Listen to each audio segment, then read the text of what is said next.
Your daily MCQ series. MCQ number 4। आज का MCQ coulomb law से रिलेटेड है।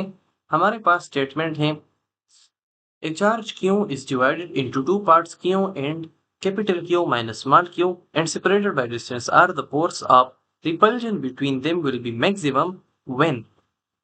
सबसे पहले स्टेटमेंट को समझने की कोशिश करते हैं। सपोज कर लेते हैं कि हमारे पास एक चार्ज है, उस चार्ज का मैग्नीट्यूड हमारे पास है Q। इस चार्ज को हमने दो हिस्सों में तकसीम किया, किसी भी तरीके से हो। सपोज करें आपस, तो आपको एक हिस्सा मिलेगा। सपोज कर लेते हैं कि उसका मैग्नीट्यूड क्यों है, और दूसरा जो फ्रेगमेंट या हिस्सा आपको मिलेगा तो वो होगा कैपिटल क्यू यानी टोटल माइनस स्मॉल क्यू। ये इन दोनों का मैग्नीट्यूड बन जाएगा। इसके बाद आपने करना क्या है, इसके बाद वो आपसे पूछते हैं कि इन दोनों का रिपल्जन जो होगा आपस में, तो उसका मैग्नीट्यूड यानी जो रिपल्सिव फोर्स होगा उसका मैग्नीट्यूड कब मैक्सिमम होगा। तो आप जानते हैं कि हमारे पास कूलम लॉ से हमने फोर्स को मेजर करना है, तो capital Q Q1 Q2 divided by r square. इधर से आप इस बात को खूब समझ सकते हैं कि हमारे पास आर स्क्वायर और के को कांस्टेंट अगर हम रखें तो हमारे पास फोर्स इज डायरेक्टली रिपल्जन है या अट्रैक्शन है, is directly proportional to the product of the magnitude of the charges. यानी अगर इन दोनों का प्रोडक्ट मल्टीप्लिकेशन से रिजल्ट मैक्सिमम हो तो हमारे पास फोर्स भी मैक्सिमम होगा। अब सोचने की बात यह है कि इन दोनों का प्रोडक्ट कब मैक्सिमम होगा।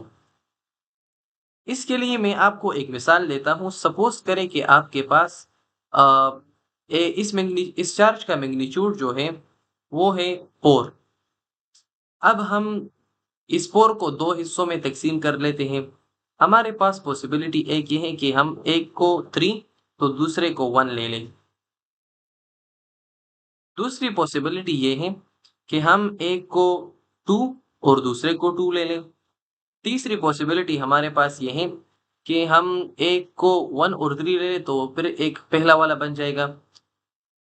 इसी तरह एक को एलिमिनेट करें और दूसरे को हम लेके इधर के एक है टोटल 4, तो ये तो डिवीजन हो ही नहीं सकता।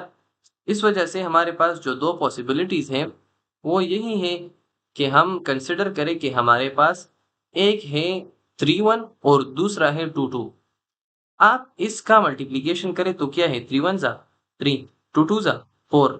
मैक्सिमम किस केस में आया, उस केस में जब हमने इसको दो इक्वल हिस्सों में तकसीम किया, एक भी 2 दूसरा भी 2। आप इसके अलावा कोई भी दूसरा एग्जाम्पल ले लीजिए। 6 सपोज कीजिए, इसका मैग्नीट्यूड आप 6 सपोज करें।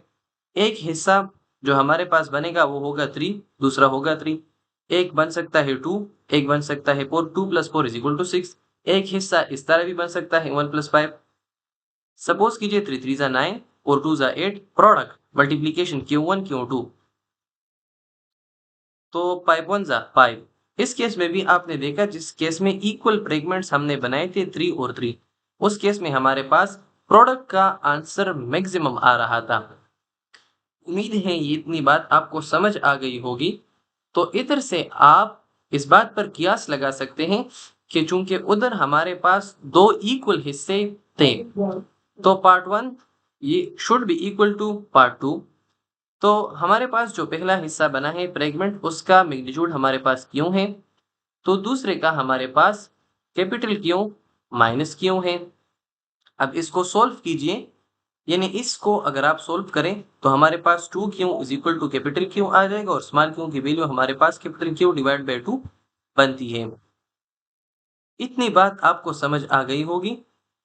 कहने का मकसद ये है कि जब हमारे पास क्यू और क्यू माइनस क्यू इसका प्रोडक्ट मैक्सिमम हो, तो वो इस केस में होगा जबकि small Q capital Q divide by 2 हो।